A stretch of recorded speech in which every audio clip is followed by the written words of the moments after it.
En 2020, le chorégraphe Angelin Preljocache s'attaquait à un monstre sacré, Le Lac des Cygnes, diffusé ce vendredi 30 décembre 2022 à 22h45 sur France 5. Célèbre pour sa symphonie signée Tchaïkovski, ce ballet maintes fois revisité a connu des débuts compliqués. Découvrez les dessous de cette œuvre culte de la danse classique. Avec Casse-Noisette, Le Lac des Cygnes est assurément la star des ballets. Nombreuses sont les troupes de danseurs qui viennent régulièrement performeurs en France sur l'iconique partition de Piotr Ilyich Tchaïkovski à l'occasion des fêtes de fin d'année. Car oui, à la simple évocation du Lac des Cygnes, ce sont des notes familières qui résonnent immédiatement dans nos esprits.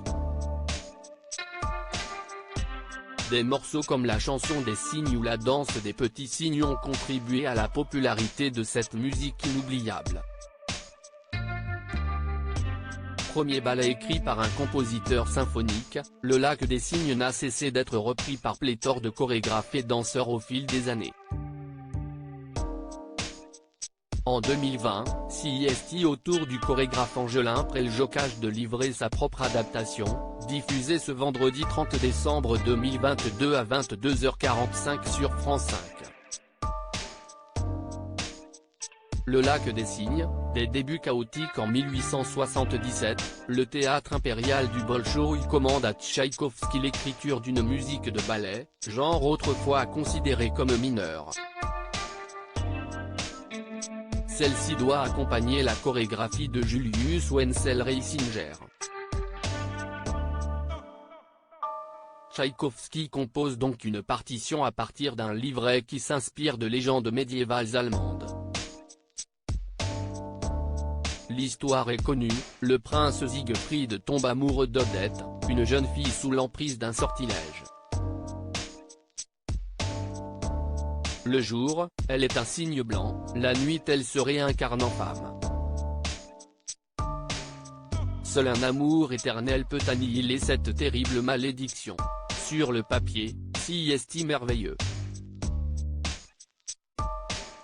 Et pourtant, la première interprétation du Lac des Cygnes est un échec complet, la chorégraphie ne parvenant pas à sublimer la musique.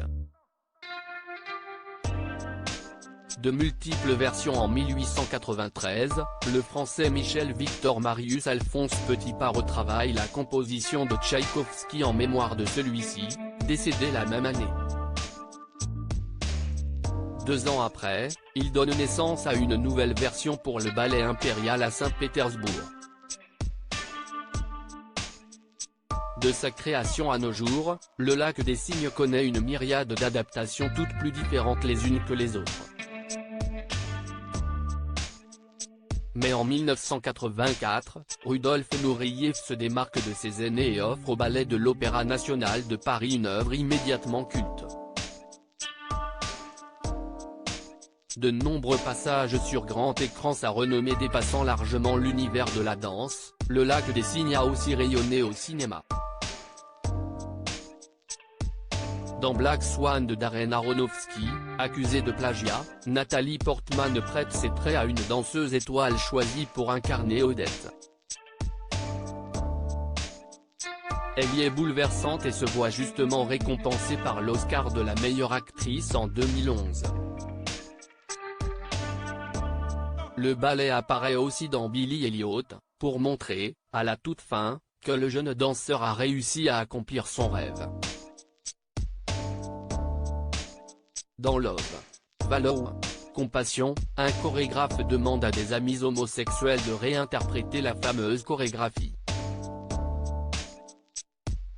Enfin, la célèbre mélodie de Tchaïkovski retentit également dans des films d'animation comme Le Cygne et la Princesse.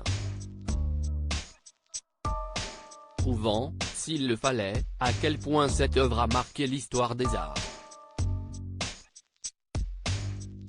À lire aussi Mon premier Lac des Cygnes, France 5, histoire d'un ballet éternel.